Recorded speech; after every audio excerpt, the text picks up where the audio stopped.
Jacko Jackson, goalkeeper, 13. I am a contracts manager for a cabling company.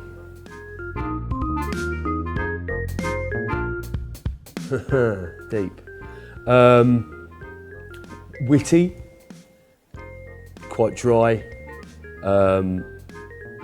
powerful.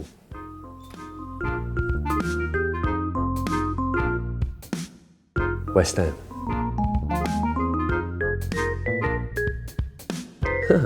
Good question.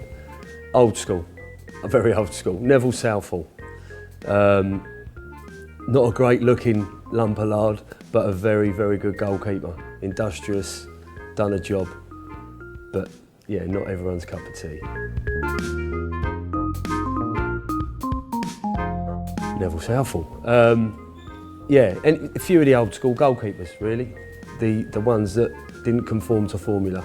Big, ugly lumps that did good jobs. Steve Agridovic, Bruce Grobbelaar, Neville Southall, Phil Parkes.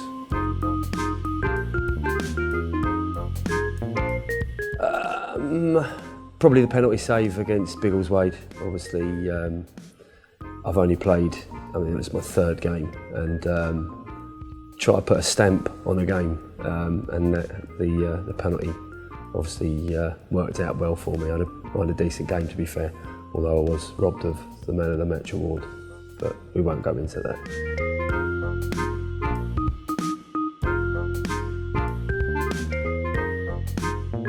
In the current climate, considering he's available, Dimitri Payet, but he wouldn't fit in very well with our squad, bearing in mind that there is 4 or 5 West Ham supporters currently in that squad.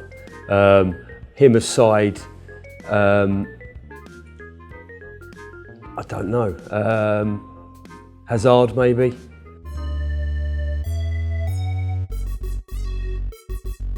Theo's a good lad. Early days for him. Obviously, myself probably being one of the newer members of the team, it's taken a bit of heat off me. Theo coming in, he's getting the end of quite a bit of the stick at the moment. But yeah, he's a good lad, good footballer. I've seen what he can do. I think he'll do well for us as long as he lasts the course and can stick with it without us tearing him apart too much. Onwards and upwards, really. I mean, I've been tied with the club 3 or 4 months now, and it's just been a kind of whirlwind, really, going hard and fast through games, through wins, through leagues. Obviously, this is a massive year, going on a bit of a road trip, and yeah, it's great. It's great to be a part of it.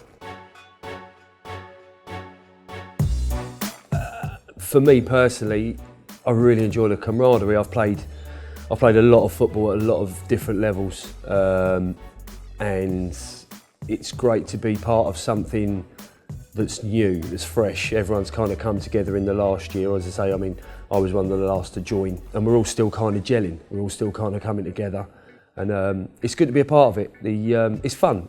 I'm really enjoying it. I haven't enjoyed my football for quite some time, the way I'm enjoying this.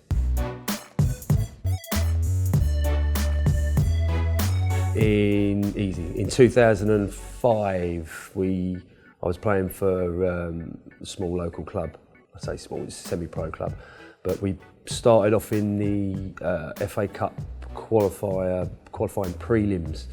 So I think we played 8 games. We managed to get to the first round. We played all the shot in the first round of the FA Cup, and as I say, I've been playing non-league football for 20 years. It's hard to do. It's hard to come by. And to have that one in the bag, it was a really good day, and it's something that everyone should experience. It's brilliant just to be part of it.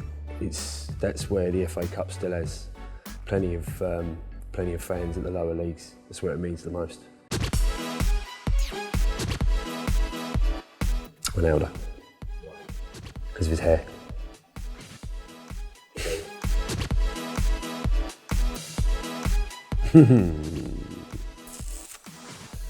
Best. Oof, obviously, it's a tough one. A lot of different players have a lot of different capabilities. Everybody you ask or the viewers, I suppose, that watch Hashtag, they would all say, I would imagine, Dan Brown. He is a little bit special. I would say Dan Brown, if it wasn't for his tan, it's probably his worst trait.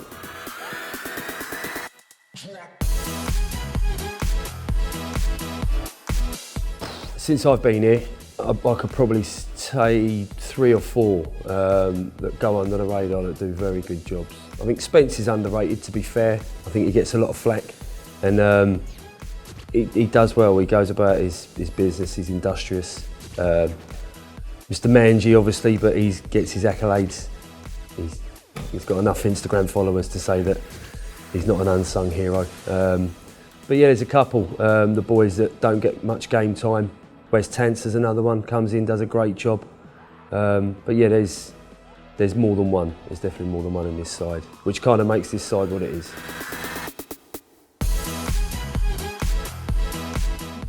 There's a couple, again. Top of my list would probably be Dan Brown. Mainly because of the accolades he receives, his tan, which does grind on me, and the fact that he stole the Man of the Match award from me against Biggleswade, and he knows it as well. To be fair, on my prior knowledge, I would say Ryan Adams. I'm not sure he dresses himself, to be honest. I'm not sure he's got the capabilities. And there was a video of the lads when they'd done the Colesberg night out. It looked like he just pulled his shirt out from underneath a bus or a bin bag. It was a disgrace. He knows that. I've pulled him on it. He'll be well aware. Aside from yourself, can't obviously say yourself, can you? No. It's a tough call because, to be fair, it's a smelly side. There ain't that many that shower. And the boys I shower with are not that great. Beck, the Adams boys, they're always in the shower. Brownie, probably Brownie again. I hate him.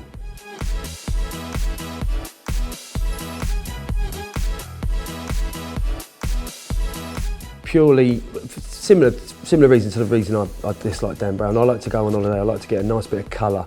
So it couldn't be him because he is Mr. Permatan. So it would be one of the more pasty boys. And that's a tough call really between Seb, who I think wears Factor 50 all the time. But probably shading it would be Rich Beck. He's almost transparent.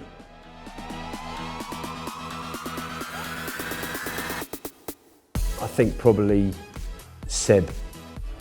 I think he's the brains behind a lot of what goes on, and I'd like to think that it was him that made the move to finally bring me in when AJW weren't available, because I'd been knocking on Spencer's door for ages and he wouldn't have it.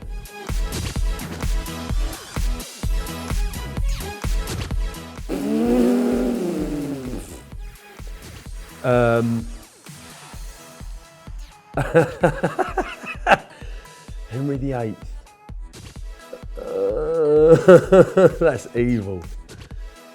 1905.